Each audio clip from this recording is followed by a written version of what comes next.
ხუთი ფილმი ერთი სათაურის ქვეშ ბათუმის ხელოვნების სასწავლო უნივერსიტეტში ბათუმელი და სან-ფრანცისკოელი სტუდენტების ერთობლივი ნამუშევრების პრეზენტაცია გაიმართა. სამსამწუთიანი ფილმები ქართველმა და ამერიკელმა სტუდენტებმა ქრისტოფერ კოპოლას პროექტის ფარგლებში გადაიღეს. მთავარი პირობა ისეთი სცენარის შექმნა იყო, რომელშიც მოქმედება ორ ქალაქში განვითარდებოდა. სტუდენტები ფილმების შექმნაზე 4 თვის განმავლობაში მუშაობდნენ.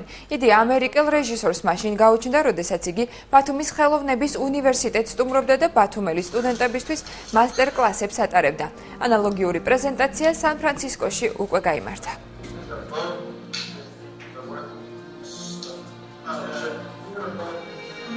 მე ვფიქრობ, რომ ეს ძალიან მნიშვნელოვანი იყო მომავალი რეჟისორებისათვის, რომ ისწავლონ და გაიგონ რა არის დასავლური სტილი კინოწარმოებისა, ჩაერთონ ამ პროცესში და ნახონ თავიანთი შესაძლებლობა თავიანთ თანატოლებთან ერთად.